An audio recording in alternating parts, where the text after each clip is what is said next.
So this is a story about how I successfully burnt down my parents' kitchen cooking a single spring roll. So I had a tray of spring rolls, but the first one off the cab rank burnt the kitchen down. Okay, so the single spring roll incident. Now, for this, before we begin the story, I should say that there's two things you need to know. One, I was 16 at the time this happened, and I'm 34 now. So this happened 18 years ago. I wasn't a particularly good chef or like cook back then. I could do basics, but I definitely should not have deep fried anything. And I still to this day have never deep fried anything. And for reasons you'll see why very shortly. And the other one is that in my household, my mum traditionally was the main cook. So she cooked everything. She enjoyed cooking everything. So it was very rare to see someone else in the kitchen cook anything but my mother. All right. So this story begins when I was 16. I was at my best friend's house. His name was Josh, and his mother was cooking spring rolls, and I loved them. I loved them. I don't know what they did with them. I was eating them, going, holy shit, these are amazing. And she made it look super easy. Like she'd roll them really quickly, nice and tight, and then there'd be like a little egg wash straight into the fryer, and then out, eat. Amazing. And she she made it look so easily that I was like, I can do that. So I went home, and the next day came around, and Mum was like getting ready for dinner. I'm like, no, I want to cook the family spring rolls for dinner. My mum was like, well, that's a bit unusual, but okay, let's try this out. So I went to the shops, got all the ingredients, came back, and I started to prepare spring rolls. Now, the problem was that I encountered was I didn't know how to cook with oil. So no one showed me how to cook with oil. I've never cooked with oil in my life. And I didn't even think to talk, like ask my mum, I'm like, hey, Mum, how do you cook with oil? So what I did is I filled a saucepan all the way to the top with oil, and then I put it on the highest heat possible while I prepared spring rolls, okay? And this took about 45 minutes to an hour. So when the first spring roll was ready, I got to this problem where I was like hot oil doesn't really give you a sign it's ready to go, you know what I mean? Like hot water's like boiling. It's like, yeah, put those noodles in me, man. Whereas hot oil is more like once you put something in it, then the action happens. Like, yeah.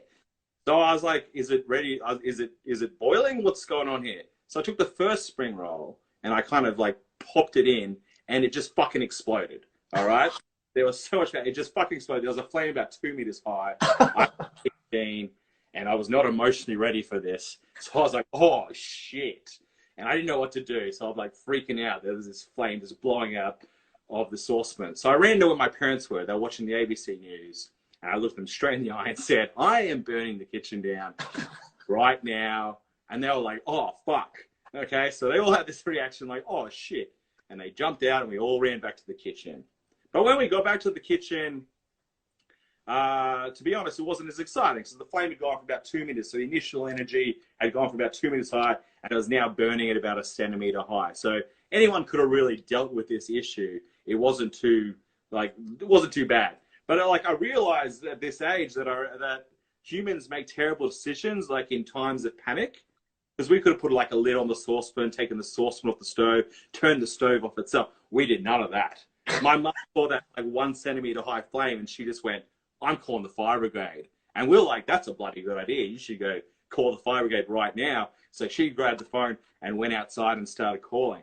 And like me and my dad looked at each other. We're like, well, we should do something to try and like stop the fire while the fire brigade are coming. And we're like, okay, let's see how this works. So we're looking around the kitchen. We're like, how can we stop this fire with things we have in the kitchen? And we both looked at each other. And at this point, we had this like kind of mind connection where we looked at each other and said, let's get the garden hose. So we went outside and we got the garden hose and we brought it in. And it was like one of those ones with the handle where you like point and shoot, like a pistol one.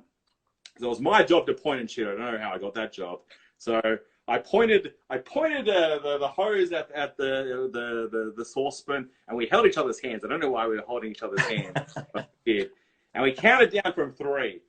Now, I don't know if you've ever fought an oil fire with water before, but that's not how you fucking do it. Because as soon as the water hit the oil, it just exploded all over the kitchen, and it made it about 20 times worse, okay? And my dad, who was the calmest people you'll ever meet in your life, so calm, he just kind of looked at it and went, fuck me, that's pretty bad there. Isn't that bad? That's much worse. Now, 5 seconds has passed since the initial big explosion, and we're still looking for ways to like turn the, like, you know, to like put the fire out. And I don't know why this happened. I have no idea why this happened. My dad's a doctor. I'm a scientist. I'm a trained scientist. So we're both pretty smart guys. So I don't know why this happened. But after like 5 seconds, my dad just turned to me and said, do it again. And I did. I don't know why. I did. And we're actually surprised when there was a second fireball. We're like, oh, wow, that shouldn't happen. Why'd that happen again? And my mum, who was outside at the time, she was like calling the fire brigade. She was very calm about it, actually, because you could kind of hear it through the window. She's like, there's a fire, take your time. It's not very big, don't worry about it. But she saw these like fireballs happening out the window, and she lost her shit. She's like, it's going down right now. Send everyone. She was like, she must have been felt like so serious that like they sent like 3 fire trucks, 50 firefighters. Like they sent everybody they could find to our house.